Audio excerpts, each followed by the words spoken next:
An imam in Birmingham is calling for legal action on the part of the government to take legal action against this grammar school teacher. So let's have a listen and a watch of this. We'll go to Ben Habib first, and we'll play you the clip as soon as it's ready. Ben, hello.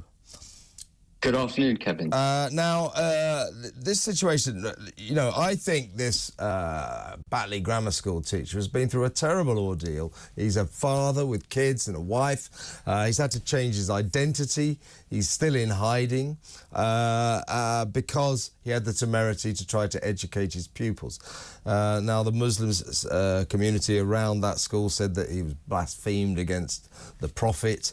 But this is a freedom of speech issue, is it not? Now, we have this head imam at the Green Lane Mosque in Birmingham is now laying into that teacher and saying that the government must take legal action against him. Let's just watch him now. And it is also an indication. It is an indication of the failure of some of the parts of the education system in the UK.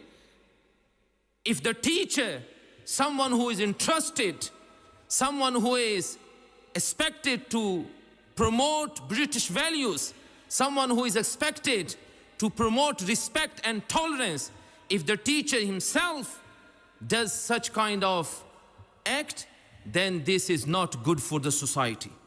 And it indicates the failure and the weakness within the system. Ben, that was Sheikh Zakiullah Salim. He's at the Green Lane Mosque in Birmingham. He's saying that what the teacher did is against British values. I would suggest that what he's saying is against British values, wouldn't you?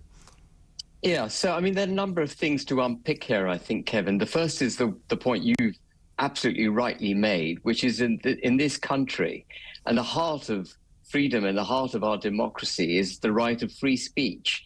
And there's no way that that teacher could be accused of spreading hatred or inciting violence or forget about take that back about spreading hatred. There's no way that teacher could be accused of inciting violence against a minority Muslim group by discussing the Charlie Hebdo or showing the Charlie Hebdo cartoons. That is an educational matter for the teacher to make a decision on. And it was very topical, I think, back in 2020, was it 2015 that the Charlie Hebdo shootings took place? Something like that, and, yeah, 2015. And, you know, it's absolutely right that people should be taught what happened in Paris and the result of those cartoons. And for both sides of the debate, you know, so that there's open discussion about it. And there's no way this particular teacher could be found wanting of the law by showing these cartoons. I'm just wondering, Ben. I'm wondering, Ben, what it is that the Imam thinks that this teacher should be brought to book about. You know, the authorities must take legal action. About what? What is he supposed to have done? If they want to say blasphemed, I'm sorry, but we got rid of our blasphemy laws. This isn't the medieval ages anymore. So what else do they think that he could be have legal action launched against him about? Absolutely. So, I mean, that's the really pertinent point, that the Imam can take offence by what is actually a perfectly valid expression of British values, the right to discuss anything for that matter. What he's seeking to do is to impose Islamic law on the United Kingdom, because under Islamic law it is blasphemous to show an image of Sharia law, under Sharia law, it's blasphemous to show an image of the Prophet. But we don't practice Sharia law in this country. And what we're seeing increasingly, Kevin, is multiculturalism practiced in silos and schisms across our society, abutting up against each other.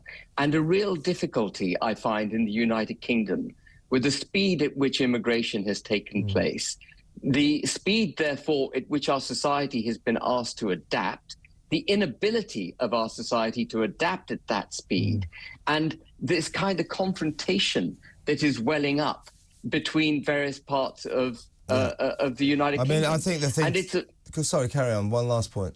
Yeah. It's a very, very worrying development that we can't go about expressing ourselves freely, teaching freely, without fearing a backlash of the sort. I think it's kind of worrying as well, Ben, that this Imam seems to believe that some kind of British law has been broken here. Well, it might break Sharia law, but no British law has been broken here.